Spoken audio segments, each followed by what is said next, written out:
strong leaders will give you more territory to lead. When you have less capable leaders, will give you less territory. 第二，藩属国每年都要向宗主国进贡，就是你要把你们国家的好东西送到这个中央王朝来，所以它也是一种朝贡体系，就是它每年要进贡。Secondly, the vassal countries need to provide offerings to the suzerain countries each year, and that is done annually. 但是每年送贡品的这个官员带回去的，皇上对他的赏赐要多几十倍。他比如那会儿琉球，开一条船来到那个中原，带一船东西回去10条船。However, it is always a good bargain for the representatives from the vessel, and because the representative would always take back more than tenfolds of good stuff from the emperor. For example, if a representative is bringing one ship of good stuff from Liuqiu Island, and he would actually bring back 10 vessels worth of goods back.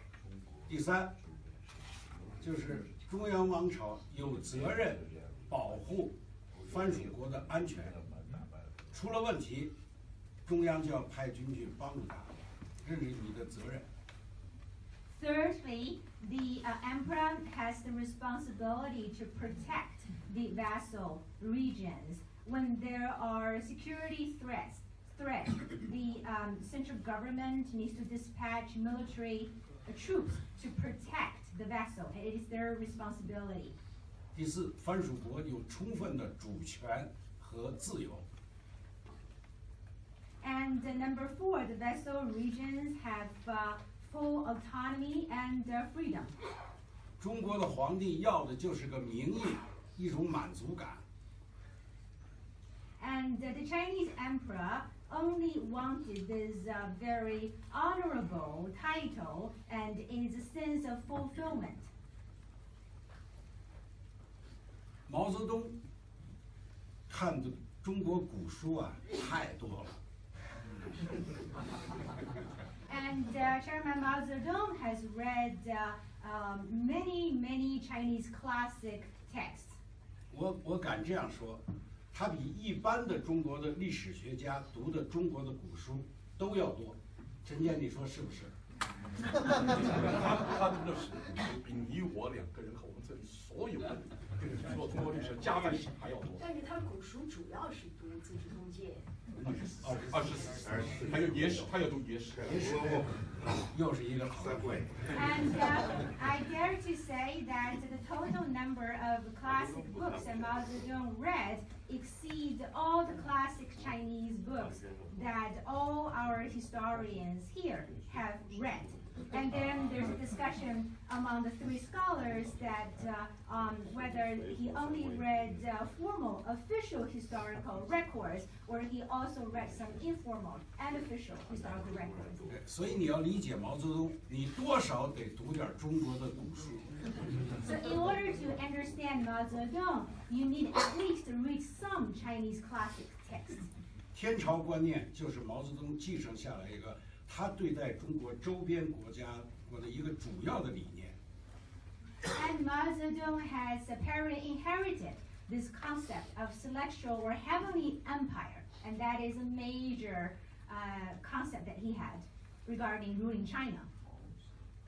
我请大家注意一个问题：从1950年，就是中华人民共和国建立以后，一直到90年代，中国签订的所有的陆地边界条约，都是中国让步，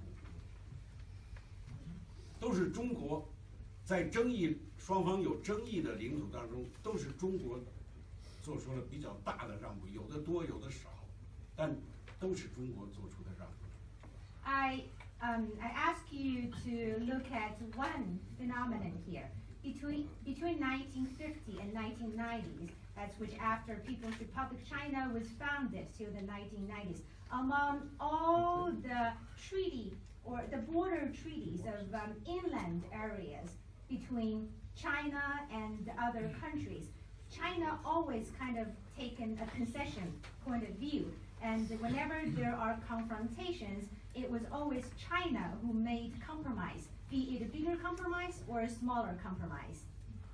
我给你讲一个中国古代皇帝的故事，然后讲一个毛泽东的故事，都跟领土有关，你就知道他们俩的想法特别相近。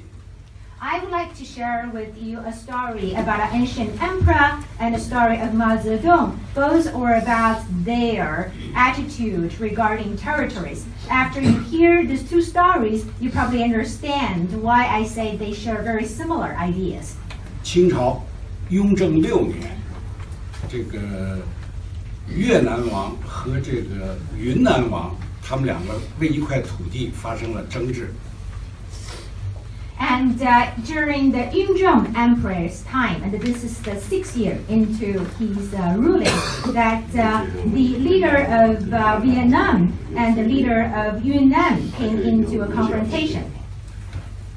这个争议的这块土地呢是有120里，当时雍正呢就大笔一挥，就给了越南王80里，给了云南王40里。And this land dispute involved 120 li area. And Emperor Yunzhong made this decision very quickly. He gave the leader of Vietnam 80 li and gave Yunnan 40 li. 云南王没有说什么，说他就同意了。但是越南王呢上了个折子，觉得应该那个40里也应该给他。Yunnan, the leader of Yunnan took it without any argument. However, the leader of Yunnan was not happy. He wrote a proposal to the emperor and asked to get that 40 li as well. 雍正就不高兴了，他拿御笔批了一大段话。And Emperor Yunzhong was very displeased, and he wrote a long paragraph of comment. 朕统御寰宇，意思就是说，我这天下土地都是我的，我愿意给谁给谁。我给越南就是外藩，给云南就是内地，如此而已。And in his comment, Emperor Yunzhong said that the land in the universe all belong to me. It is up to me who I want to give it to. If I decide to give it to Vietnam, it means that I'm happy to give it to a vassal region. If I decide to give it to Yunnan province, then I'm simply giving it to a domestic province. 这40里地，你们还争什么？有什么好争的？ There is no point arguing over only a 40 li area. 这个云南王赶快上一个折子，说啊，我们其实非常感谢中央这么照顾我们，我们这个一定世世代代守好这块土地。And after learning the position of the emperor, the leader of Yunnan immediately submitted a proposal saying that we greatly appreciate the central government caring to us, and for generations we will protect this land. 雍正啊，一看这个奏表，哈哈大笑，哎，既然这样，那40里你就拿去吧，替朕永守之。And after seeing this proposal, the Yunzhong emperor was extremely glad, and he laughed. He outburst a laugh, and he said, now that I see you understand me, I'll give you that 40 li as well. You keep it for me. 然后再讲一个毛泽东的故事。 Now it's the story of Mao Zedong. 不太明白，说因为视察这个中文词在中国的意思是上级到下级检查工作叫视察。 And Jiang Zemin was not happy with the wording, inspection, because inspection in Chinese means that it is activity done from the superior to an inferior. 那你一个朝鲜领导人到东北怎么叫视察？说您那不是视察，是访问。And he was questioning the North Korea. You are being a leader of North Korea. How can you use the word inspection when you go to the northeast region? It is not inspection. It is simply a visit. 不，视察。我爸跟我说的，东北都是我们的。The North Korean leader insisted on using the word inspection because he said, "My father told me so. The entire northeast region belonged to us." 江泽民就更晕了，是吧？我说其实这话也不是我爸说的，是毛主席跟我爸说的。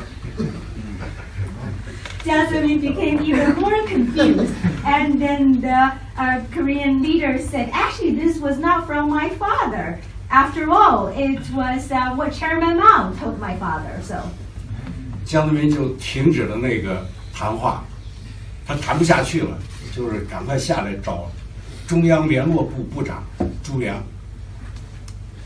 And Jiang Zemin stopped there because he couldn't continue. Immediately he went to seek the advice from the Central Government Liaison Director, Zhu Liang. 我说朱部长啊，今天金正日来说了什么什么，说这些话都是毛主席说的，你赶快查一查，毛是不是说过这些话？ And he asked the Minister Zhu and said, "Today the Korean leader said so and so, and he told me that these were all said by Chairman Mao. Can you please just investigate and see if that was the truth?" 第二天，朱良报告总书记查过了，毛主席确实说过这种话，而且不止一次。 And the second day, Mr. Zhu reported to Jiang Zemin by saying, "Secretary General, I did investigate. Chairman Mao did say that, and not by only once. He said it multiple times."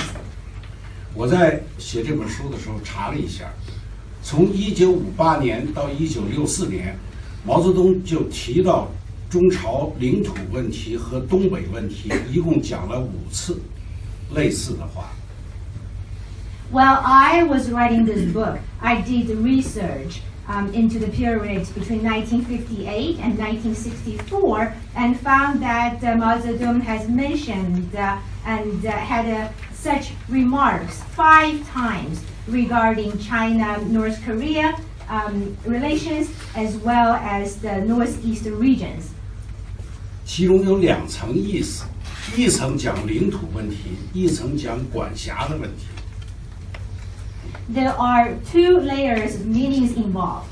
One is regarding territory, the second is regarding jurisdiction. 他说：“你们的祖宗说中朝边界在辽河，我们的祖宗说中朝边界在鸭绿江。说你看现在都把你们赶到鸭绿江南边去了，怪可怜的。” He said that to the Koreans by saying, "Your ancestors said that the border between China and Korea is Liao River. Our ancestors said that the border is actually Yalu River. And so poor you, now that you've been all expelled to the south of the Yalu River." 但这不是我的错，是封建主义欺负了你们。这些坏事儿都是唐太宗、武则天、隋炀帝都是他们干的。 But this is not my fault. If you want to blame somebody, it is a feudal society ruler's fault. It is this emperor in the Tang Dynasty and this female empress and the emperor in Sui Dynasty. Blame them. 我不是把天池给你们了吗？ But see, I have already given you the Tianchi area. 长白山上有一个湖。 Heaven Lake. Yes, that's a Heaven Lake. That's a lake on the Changbai. Rough understanding of Chinese leaders' views on its neighboring countries. 对，它不是一个，就是中国从传统上讲，从历史上讲，中国不是一个扩张的国家。 And historically speaking, or traditionally speaking, in history, China is not a country of expansion. 否则的话，你很难理解长城是中国的标志。 If you do not understand this, you had a hard time understanding why the Great Wall is a symbol of China. 中国皇上要求的都是名义上的统治权。And that all the Chinese historic emperors asked was this nominal ruling power. 在毛泽东看来，金日成就是沈阳军区司令。And according to Mao Zedong, Kim Il-sung is just a commander-in-chief of the Shenyang city military. 你都是我的，给你点地算什么？ And you, as a commander-in-chief of a region, is under me. And why do I care? I can just easily just give you some land. 但是金日成真的，朝鲜真的是中国的吗？金日成真的是中国的吗？不是，人家就喊2句万岁而已。However, could we really think that Korea belonged to China and Kim Il-sung was part of China? Not really. And they were just there to call long life, Chairman Mao. That's it. 这就是天朝观念。 That's a celestial or heaven empire concept I wanted to share with you. 谢谢。 Thank you.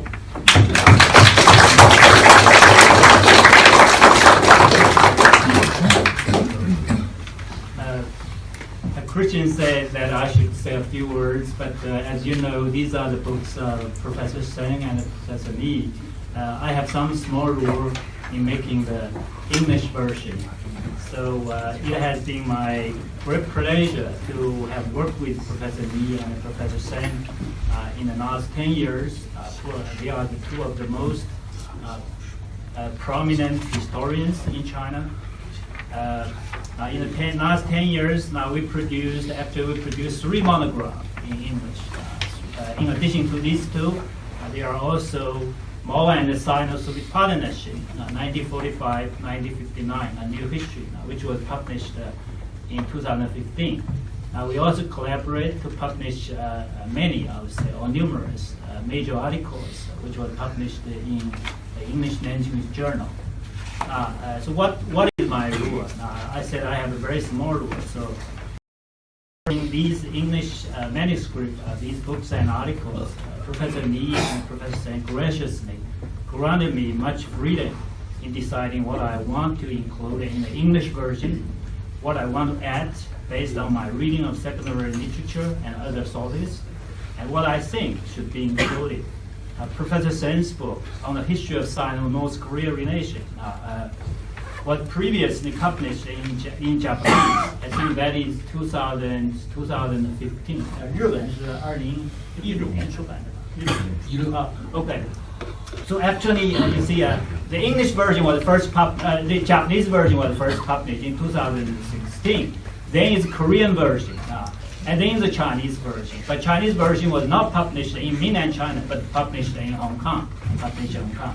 So the Chinese version, which was published by the Chinese University Press of Hong Kong, first in 2017, and then the second edition in 2018 is close to 800 pages in China, 800 pages. So it's around 700,000 Chinese words. If translated word by word into English, it will be more than twice of this book. It could be 800 or 900 pages. The Japanese and the Korean version are word by word translation. So for those who can read Chinese, Japanese, and Korean, we'll have the opportunity to know Professor Seng's complete or whole story. I know that Professor Seng is not very happy with the condensed English version. He actually complained to me a few times that why haven't I translated the entire book into English. So I hope that Columbia University will eventually issue an expanded English edition of this work in the near future. I also know that Professor Li is going to publish her important book on the Sino-Soviet split in Chinese in 2019. So this is a simplified Chinese English version. But Professor Li is going to publish her complete story of Sino-Soviet split from 1959 to 1973 next year, hopefully in mainland China. hopefully. So which will be much longer than this one. It will be over 600,000 words in Chinese and over 750 pages if translated word by word into English. So I'm not going to say how I did in these English editions. The judgment belongs to Professor Greg Berdinsky, who is going to offer his comments and your readers here. I would say that if you like these books, the credits go to Professor Seng and Professor Li. If you found error or mistake in the books, I'm solely responsible. Thank you very much.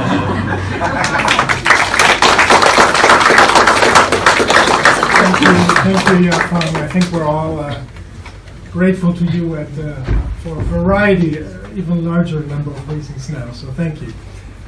With that, over to Greg Berdinsky, who's someone who's really at home both in Chinese and Korean archives, and so just perfectly situated to start us off. Okay, thank you very much for having me, Christian. Thank you, Chuck, as always, for organizing this event.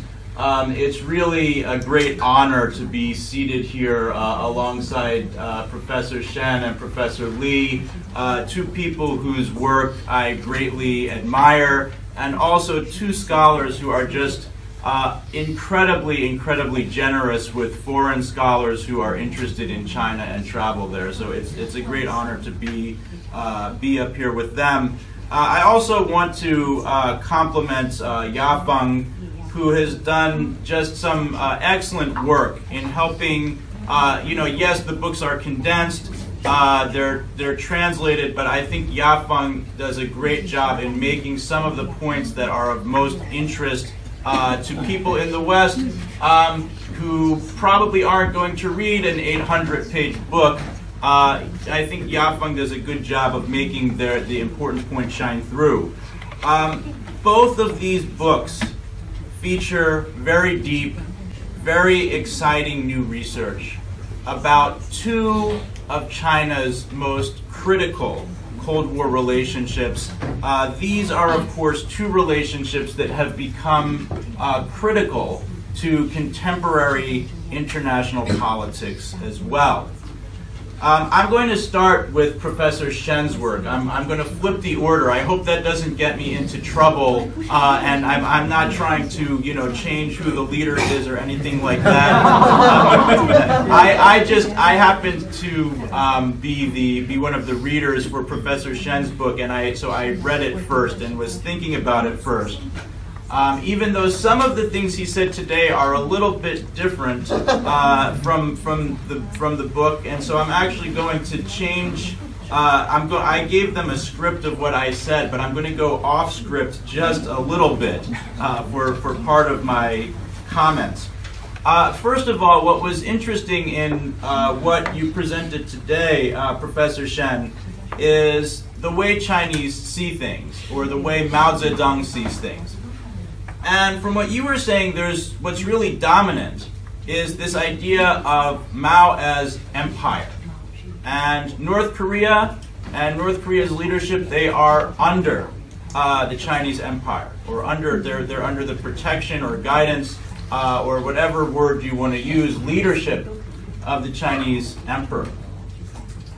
But if you look at the discourse in China-North Korean relations, you may have evidence of Mao thinking that, but the discourse is always, our countries are as close as lips and teeth. We're brothers. We share weal and woe together.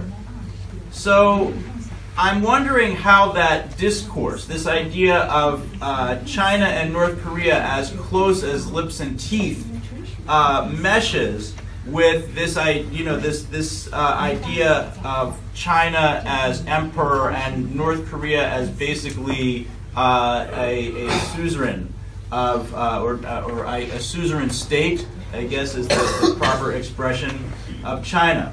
So I think that's one thing, and I do think in the book, of course, you talk about how this idea of lips and teeth is a myth. But I think it's sort of argued that it's a myth because there were these different clashes but it's not necessarily always the point that these clashes come from this sort of traditional idea of China as Middle Kingdom. I also want to ask, I think you're talking about China-North Korea relations. What you presented today, I think, was heavily the Chinese perspective on China-North Korea relations, with a little bit of how Kim Il-sung and Kim Jong-il saw things. But I think, I would like to hear more about how did the North Koreans see this? Did they see themselves as a modern-day suzerain state? Or do they see things differently? Do they have different aspirations? I think if you look at the North Korean perspective, it also sheds a lot of light. It also sheds a lot of light on the China-North Korea relationship. I think, how does this play out? One of the interesting dynamics which I see in the book is that China and North Korea are always clashing. There's clashes between them during the Korean War over strategy. There's a clash in 1956. There's clashes that occur at a variety of different points. But what I find interesting in the China-North Korea relationship is that they always clash, but then they always kiss and make up. During the Korean War, there were these clashes, but then you have in the book this wonderful passage, after Peng Dehuai has had this intense meeting with Kim Il-sung, and they've argued, then afterwards Peng Dehuai says, but the North Koreans are really a courageous people. They deserve our respect. And then there's also this clash that occurs in 1956, which has been well documented by other historians. But briefly after this, Mao apologizes, and then China and North Korean relations reach sort of a high point in the early 1960s. So that was sort of an interesting dynamic that I observed in the book. And if you read the book, I think that will become it's something that I think shines forth very clearly in the English edition. Second, I think what you say about China and North Korea is interesting in terms of the alliance, right? Because it is an alliance. And, I wonder how some of these aspects of Mao's view of Kim Il-sung and the Chinese view of North Korea, how do they make the China-North Korea relationship different from other relationships within the Soviet, within the communist world? Because they were all supposed to be united by a common idea, revolutionary socialism, right? Or socialist internationalism. But I heard virtually zero socialist internationalism in what you just said. So I think, what does that say about socialist internationalism as an interpretive tool for relations within the communist bloc? I want to turn now to Professor Lee's book, which I also found to be just a very, very impressive book. When I first was told, actually, that Professor Lee had written a book about the Sino-Soviet split, I was a little worried. Why? Because there's so many books about it that have come out. Lorenz Luthi, Sergei Radchenko, Austin Jerslid, Jeremy Friedman, who's sitting in the back. They've all done this very impressive work on the Sino-Soviet split. So I was thinking, how is she possibly going to say anything new about this? But she does. She has a new interpretation which I think sheds great insight into the broader nature of socialist alliances. On the one hand, how the ideals of revolutionary socialism clashes. One of the things that I really liked about the book was its thematic and chronological breakdown. One of the most interesting chapters in this book deals with the Sino-Soviet split in Korea and North Korea, Vietnam, and Indonesia. And it's sort of interesting because you've had a lot of people looking at the Sino-Soviet split and how it played out in different regions, but no one has actually put these three countries together, at least in the West. And they should be put together because, they're common geography. And I think that this book really yields insight into the appeal of Maoist models of revolution in Asia, and why the Soviets sometimes had difficulty undermining this appeal. I was going to comment actually on your title, but then I heard that your title in Chinese is different from your English title. I actually like your Chinese title better because it's in many ways a more appropriate title for the book. When I first heard that the book was called Mao and the Sino-Soviet Split, I thought, well, she must be arguing that Mao is the real driving force behind the Sino-Soviet split. But that is actually not what you're arguing at all. I think, to my mind, you actually place less blame on Mao than Lorenz Luthi or Sergei Radchenko do.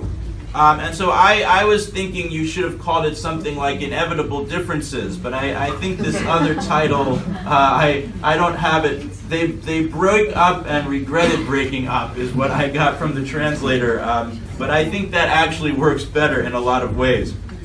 An interesting point that you make in the book, one of the arguments that you make in the book, is that the Sino-Soviet split ultimately led to the collapse of the socialist bloc, and it changed the correlation of global forces in favor of the United States. This may come as a surprise to many people in the West who still think Ronald Reagan caused the demise of the Soviet Union and communism.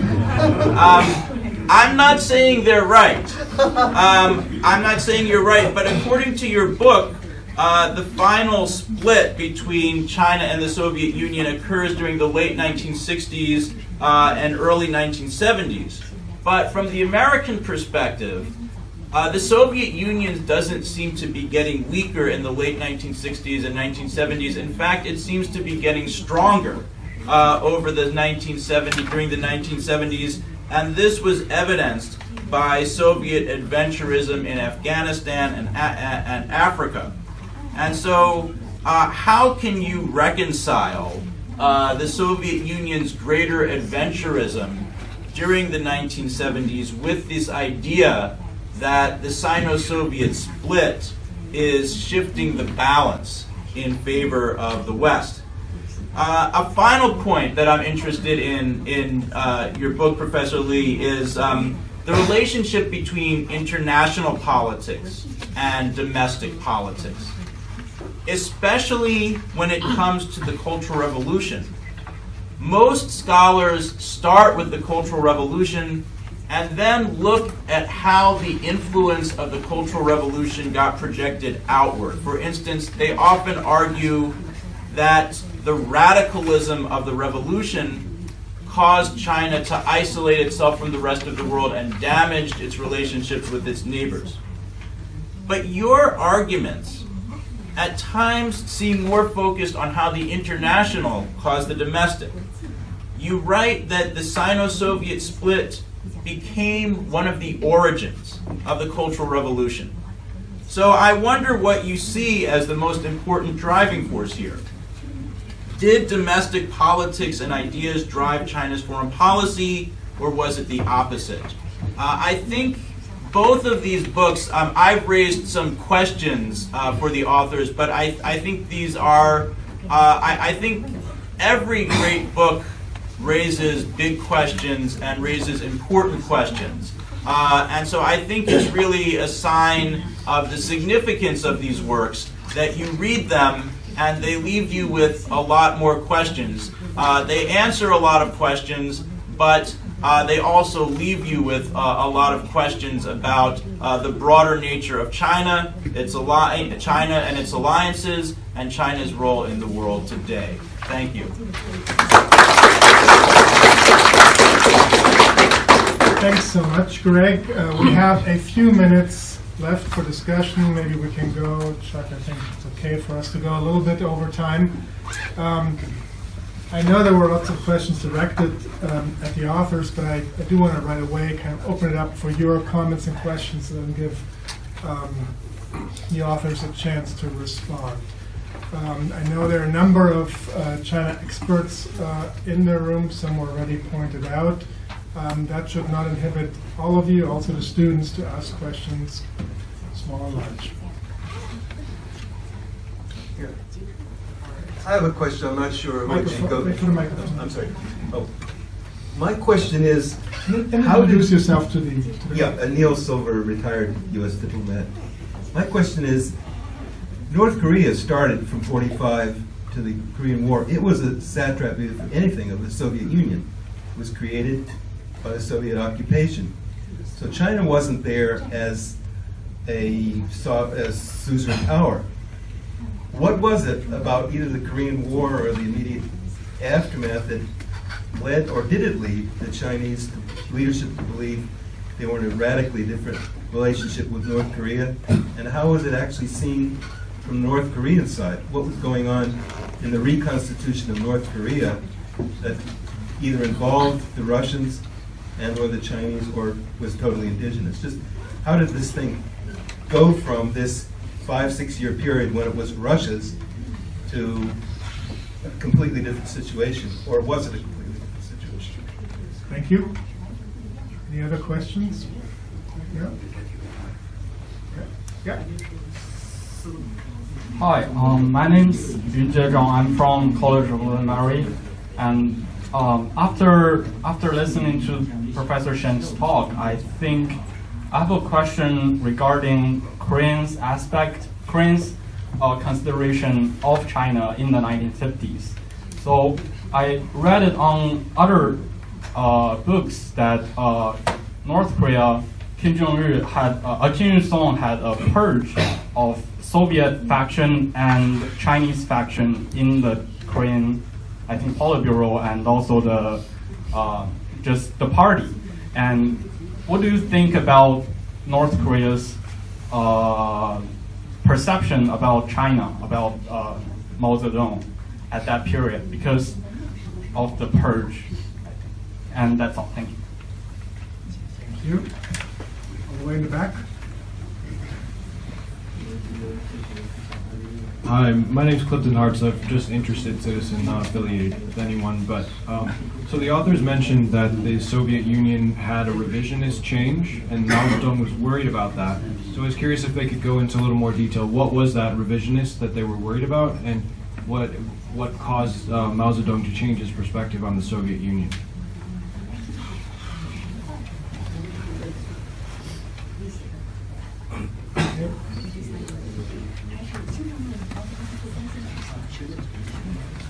Okay, why don't we go for some responses? Okay, sure. Hi, my name is Clark Wu, a PhD student from the Catholic University of America. My question is to Professor Shen. Professor Shen just tell us a very interesting story about the king's visit to Los East in 2000. And my question is about, since China already established formal relations with South Korea in 1992, and you mentioned in your book or some other place, so since then North Korea didn't trust the Chinese government or Chinese Communist Party since then. So I wonder why the Kim Jong-un's father, he is so naive, he still claims that the North East is belong to us. I don't think the king maybe is naive to see. I think it's kind of like a test to Chinese Communist Party leaders at that time. So could you elaborate more details about that? And the second, I have a few comments about Professor Shen's last comments about the China's peaceful culture. Actually, I may disagree with that part. I don't think there is a peaceful strategic culture for China's Middle Kingdom. It's kind of Chinese exceptionalism. The Chinese Communist Party leaders often claim the peaceful rights. You talk about the Great War, but I think for Ming Dynasty, so why the emperors, they built the Great War? Because they fight, they cannot fight. They cannot win the war with the Mongolians it's too costly for their war with Mongolia. So that's why the reason they decided to build the Great Wall. So what as the case for Chinese empire history is like when their power growing, they become aggressive and very militarist. But when their power decline, they become very defensive. So I don't think there is a consistent strategic culture or peaceful or defensive mindset for Chinese emperors. Thank you. Salman? I'm Salman Khan. I teach at Tufts, and I think of myself as one of the foreign students of沈志华and Li Danhui. And I have two questions. The first is for Professor Shen. These conversations with Kim are unfolding in the shadow of the opening of the Sino-Soviet split. And we do have documentation from the Foreign Ministry archives that suggests that diplomats in North Korea were worried about, will the North Koreans turn to Moscow versus us? So I was wondering what that context does to our understanding of what Mao's conversations with Kim really meant. And then the second question was for Professor Li, and it's about this Lianmei Kansudoanti, the allying with the Americans to oppose the Soviets, roughly translated. And that's what they say, but if you look at what they do, we had this whole conversation this morning about how the Chinese get anxious about the American quest for an alliance. They don't want to be allied too closely with the Americans, and they don't want to be pushed into a war with the Soviets. And in the 70s, of course, this is what gets Zhou Enlai into trouble. So I'm wondering if you could take the story forward and tell us where the turning point is, or is it just a difference between slogan and practice? Thank you. Let's take one more question. You won't have a chance to answer them all, but I think it's good to get the questions on the table. Yeah. This is Lambiel from the George Washington University. After listening to Professor Shen's comments about the border issues, I just came to the idea that this summer I went to Yanbian region in China, and so I made lots of friends from Korea with black passport, friends from South Korea with the green passport, and the friends from China with the red passport, all Korean people, but they belong to different countries. So I just want to have a brief comments about the historical, geographical, geopolitical importance of the Kando Yanbian region in terms of the Sino-Korean relationship. Thank you. Thank you. Lots of questions. Maybe you can weave some of the responses together in your answers.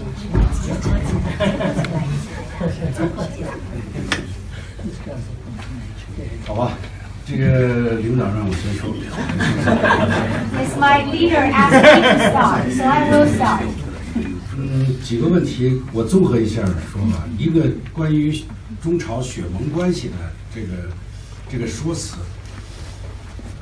说中朝血盟关系这是在中国已经流行了60年的一句话，朝鲜也是这么说。我这个书呢，主要是我这个导言讲的就是，其实这句话是一句神话，就是历史不是这样的。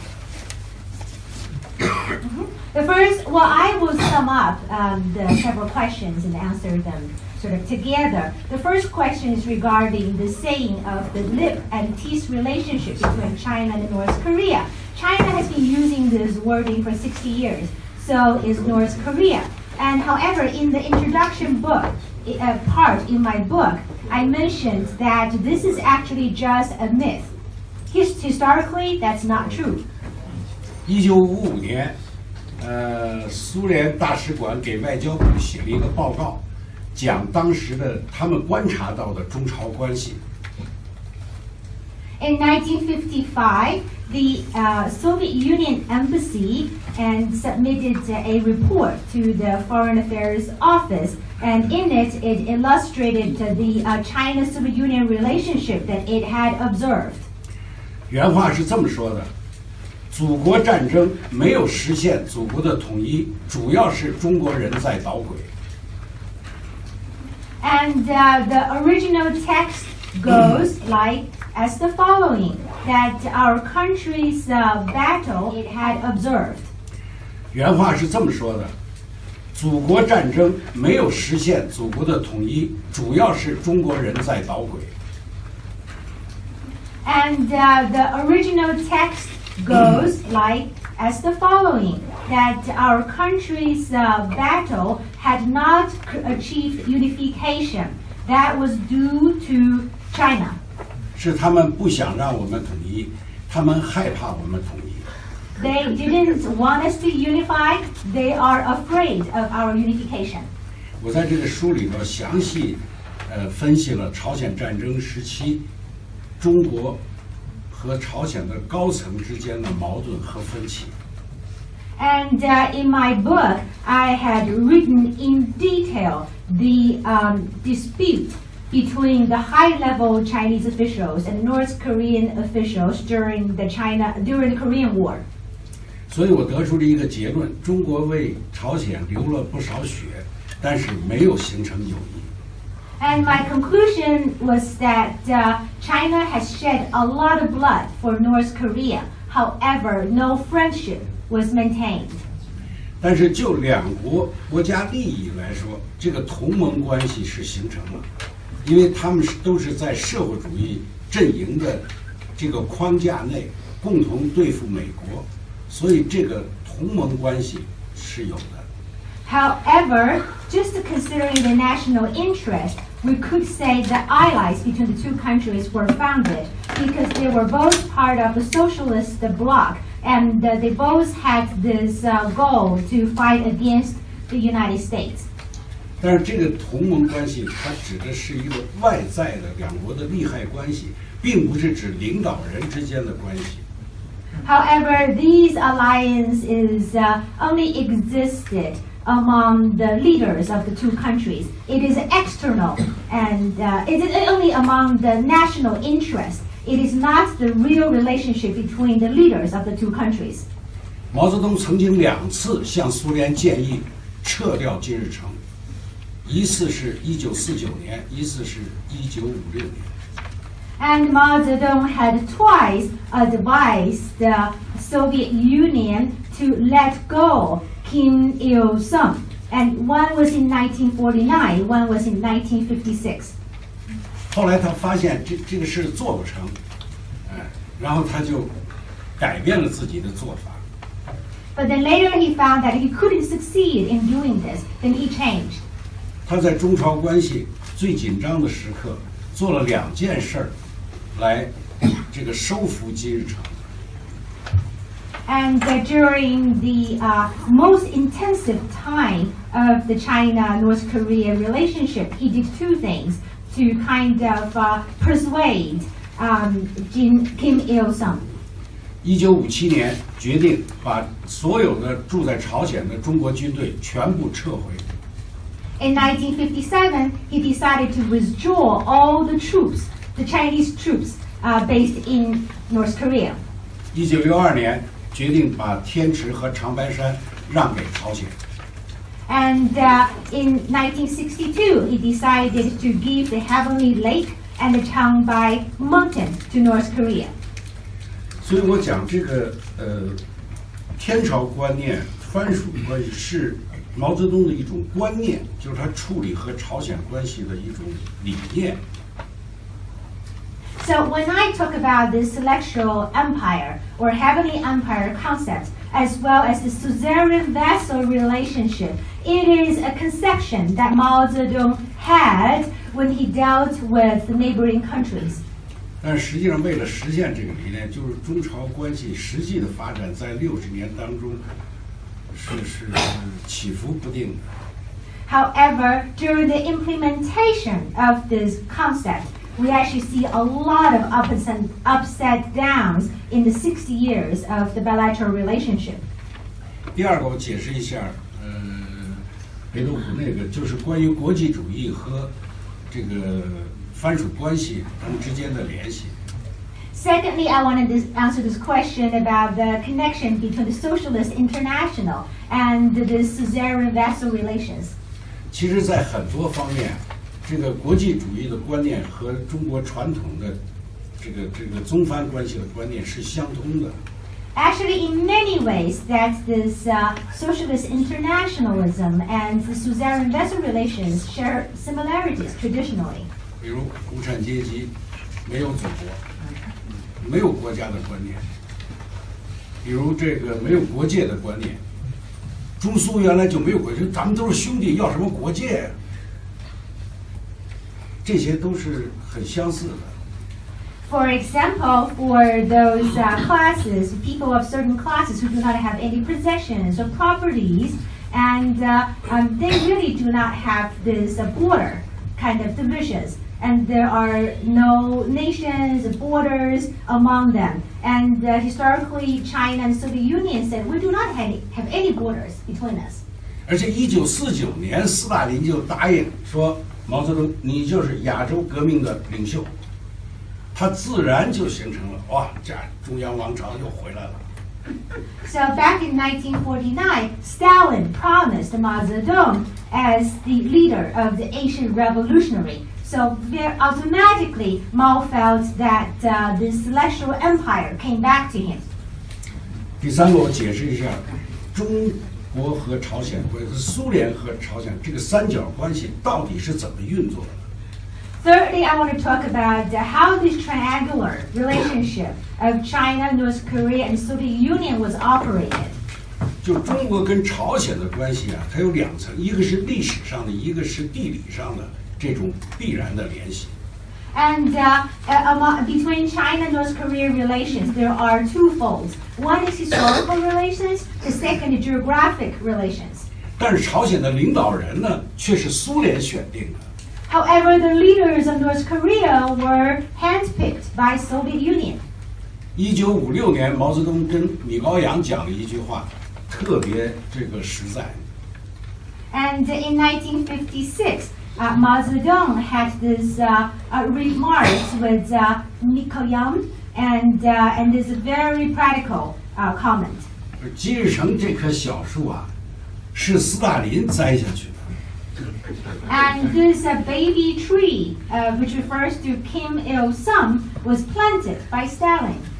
后来被你们美国人给拔起来了，抗日战争。And then, however, this little tree was dug up by you American guys, which caused the Korean War. 我们又给栽回去了，中国出兵。But then we put it back onto the soil, and that refers to the China's dispatch of military power. 现在长大了，不听话了。Now it has grown; it is no longer obedient. 这个特别，你看，它又反映了毛泽东对朝鲜的那种理解，又反映了苏联、中国和朝鲜的这种关系。And this remark is reflected that Mao Zedong was actually, he did understand the situation that North Korea was in, and at the same time, this remarks reflected this triangular relationship of the two countries. 所以就金日成来讲吧，其实金日成这个人呢是非常聪明的，而且他有比较深厚的中国传统的那种观念。Actually, Kim Il-sung as a person is very intelligent, and also he has been influenced deeply by the Chinese traditional thinking. 一方面，他知道苏联的实力比中国强。On the one hand, he knows that Soviet Union was stronger than China. 他自己呢，又是苏联这个指定的培养的。And he was trained and appointed by the Soviet Union. 朝鲜的制度完全是苏联规定的。And the North Korean system was regulated by the Soviet Union. 所以从根本上来讲，他其实更倾向于苏联。So if we fundamentally, if we look at this from the fundamental point of view, he is more inclined to follow Soviet Union. 但是呢，他也特别知道怎么利用中国来这个对付苏联。However, he was also very clear about how to use China to deal with Soviet Union. 特别是在这个60年代以后，就中苏关系紧张分裂以后，金日成是处理的最好的，他比越南人处理的好。Especially in the late 60s, after China-Soviet relationship split, and he had done a good job dealing with the relationship with China, and he did a much better job than the Vietnamese. 越南就倒向苏联了，所以引起了和中国之间的战争。North Vietnamese leaned towards Soviet Union, which caused this China-Vietnam War. 金日成始终是脚踩两只船。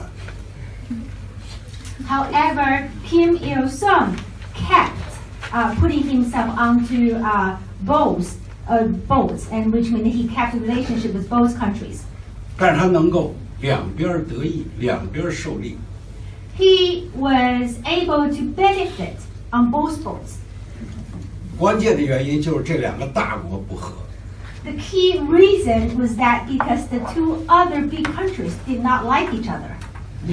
是不是有点像现在这个情况？ Is it somehow familiar to the current situation?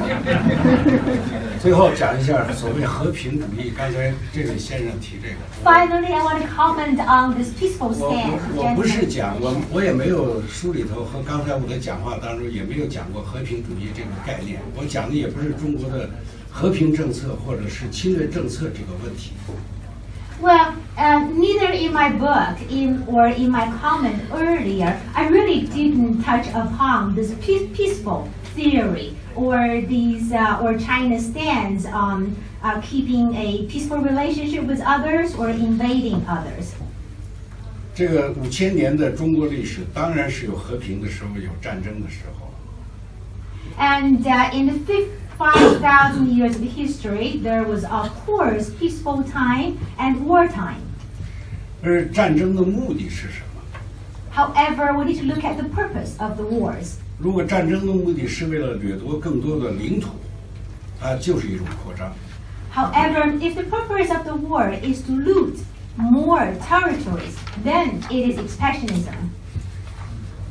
这个另外一个就是你再观察一下，凡是中国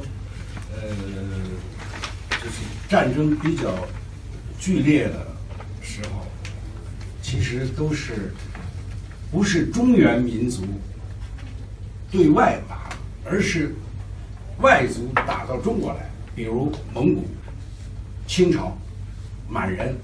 其实，在原来的意义上，他们都不是中原文化，他们是外来的打进来，但是它的结果是什么呢？是它被中原文化给吞噬了。 Well, if we observe deeper in China's war history, whenever it is the most fierce wartime in the Chinese history, it was actually not the war initiated by the Chinese people. Usually it is invasions from other races or ethnic groups, such as the Mongolians or the Manchua people. And they invade the Chinese people, and the result is usually that they were assimilated by the Chinese. 从历史上讲，中国是一个内向的国家，而不是一个外向型的国家。 So I would say historically, China is more of inward-looking nation, not a outward-looking country. 延边问题，咱们私下交流。 We can talk in private about this Yan'an issue, Yanbian issue.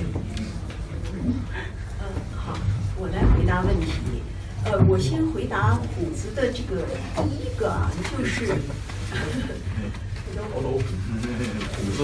虎子的第一个问题就是关于说中苏分裂就把苏联搞垮了。那么你看到的是，其实70年代苏联是越来越强。我好像没有这个意思，因为如果说中苏分裂立刻就把苏联搞垮了，那么中美之间就失去了这个联合的基础，就是你失去了一个共同对付苏联这个威胁的基础，那么中美关系呢就没法再发展下去。其实啊，这个Yeah, let me answer Greg's first question about whether the China-Soviet Union relations split has caused the collapse of Soviet Union, and you. 最后讲一下所谓和平主义，刚才这位先生提这个。Finally, I want to comment on this peaceful stand. 我不是讲我也没有书里头和刚才我的讲话当中也没有讲过和平主义这个概念，我讲的也不是中国的和平政策或者是侵略政策这个问题。Well, neither in my book or in my comment earlier, I really didn't touch upon this peaceful theory or these or China's stance on keeping a peaceful relationship with others or invading others. 这个5000年的中国历史当然是有和平的时候，有战争的时候。And in the 5,000 years of history, there was, of course, peaceful time and wartime. 而战争的目的是什么？ However, we need to look at the purpose of the wars. 如果战争的目的是为了掠夺更多的领土，它就是一种扩张。 However, if the purpose of the war is to loot more territories, then it is expansionism.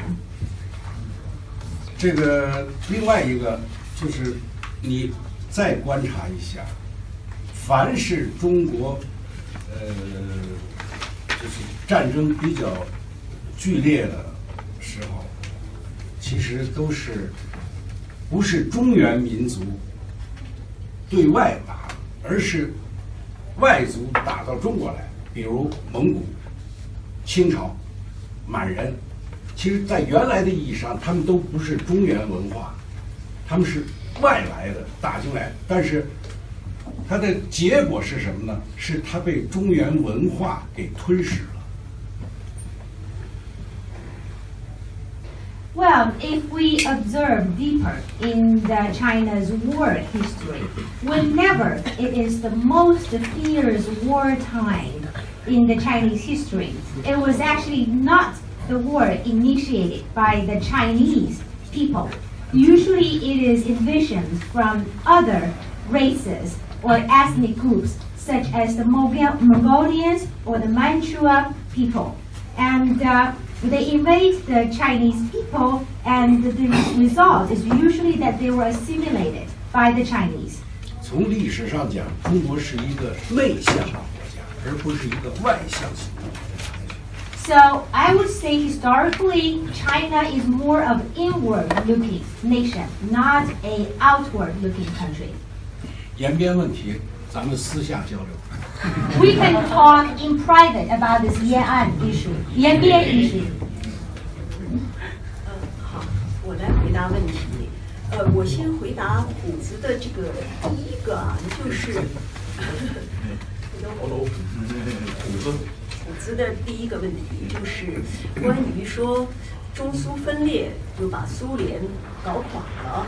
那么你看到的是，其实70年代苏联是越来越强。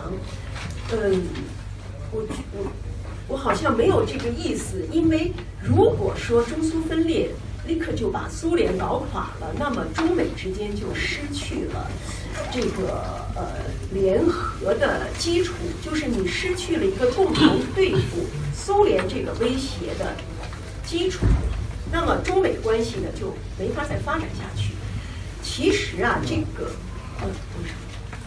Yeah, let me answer Greg's first question about whether the China-Soviet Union relations split has caused the collapse of Soviet Union. And you mentioned that in 1970s, Soviet Union appeared to be quite powerful.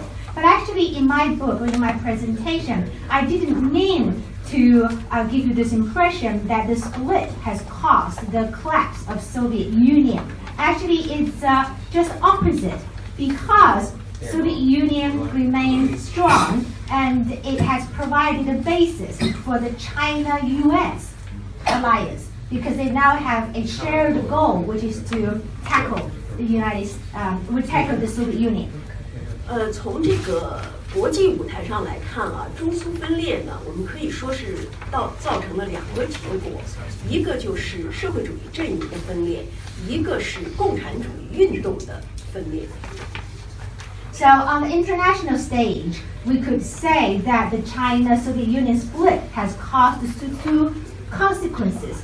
One is this breakdown of the socialist bloc in the world.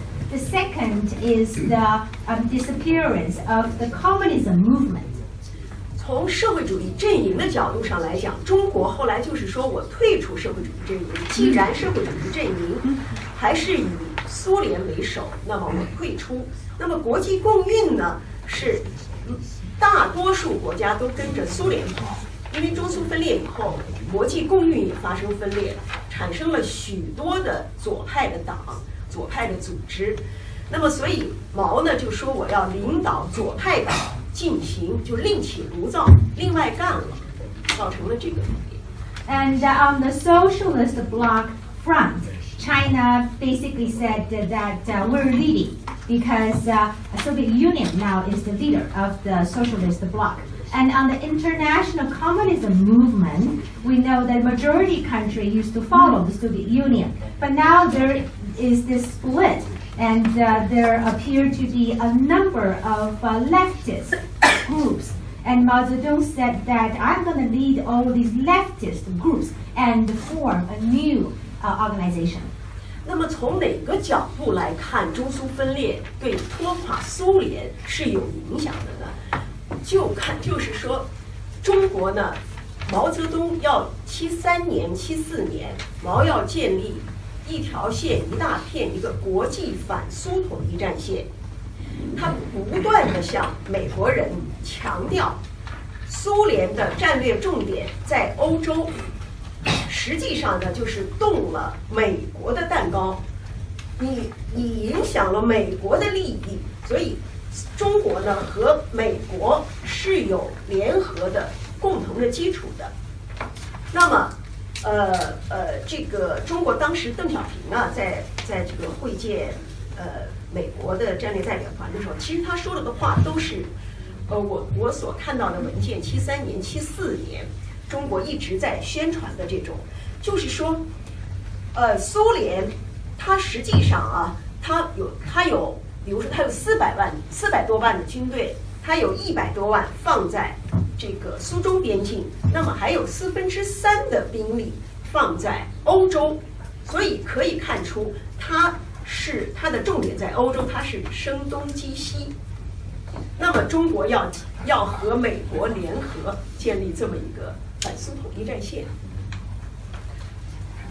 So, but if we really want to find out what is the split impact on the status of Soviet Union, and we need to look at 1973 and 1974, Mao came up with this one line and a big coverage of communities to fight against Soviet Union. And China kept telling Americans that Soviet Union had this focus on Europe, which is to try to remove your control in Europe, and it would kind of minimize your influence in Europe. So that kind of formed the basis for China and the U.S. alliance. And from the document that I have read, this document about 1973 and 1974, when Deng Xiaoping met with the U.S. delegation, and he told this U.S. delegation that among the 4 million military people that the Soviet Union has put the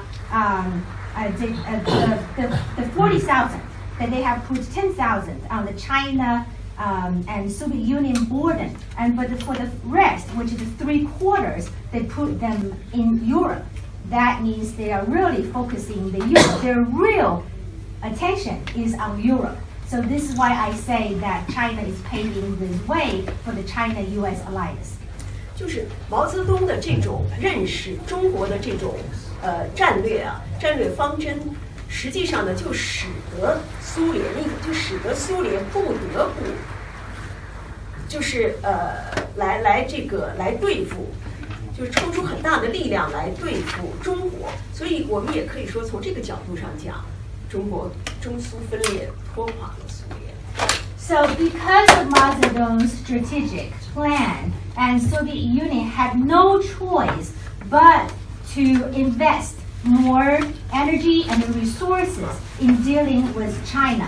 So that's one angle from which I say that the China-Soviet Union split has caused the somehow collapse of Soviet Union. 那么，下边我回答那个小伙子你提的这个毛对修正主义的看法。我想你的这个呢，我可以和虎子后边那个问题，就是中苏分裂和文革有什么关系？这个我就联系起来解答。其实你说的这个修正主义，毛的看法呢，就是中苏两党主要的分歧，就是毛认为正统的马列主义强调的是我们现在所处的时代还是战争与革命的时代，那么要进行暴力革命，不能够走和平过渡的路线。而赫鲁晓夫时期呢，从1956年20大，他调整他的外交战略，与西方搞缓和，这样呢，就是中苏两党的分歧就越来越发展。Now I'd like to answer this young gentleman's question about how Mao Zedong looked at Soviet Union's revisionism, and I would like to combine this answer with Greg's question: is what is the split impact on the Cultural Revolution? And at Mao's time, he thought that the major difference between the Chinese Communist Party and the Soviet Union's Communist Party was how 中国人相信，韩国人相信，美国人也相信。我研究7年，看了所有的史料，我觉得不是这样。就不是人们理解的那种鲜血凝成的友谊，什么鲜血凝成的同盟，情况是比较复杂，就像我刚才讲的那样。友谊是有，但是互相也有猜忌，也有分歧，也有矛盾，但是他们不想让他们的敌人知道，他们地缘政治要求他们对外是一种同盟的形象，所以大家都编造了一个神话，就讲了60年。那现在朝鲜和美国之间，这个他到底是倾向美国还是倾向中国？我觉得从心底上他谁都不相信，但是他两边都要利用。就像刚才我在会上讲的，就是金日成利用中苏之间的分歧和矛盾，寻找朝鲜的外交空间，道理是一样的。现在金正恩也在利用中美之间的这种矛盾和分歧来寻找朝鲜的外交空间、生存空间。谢谢您。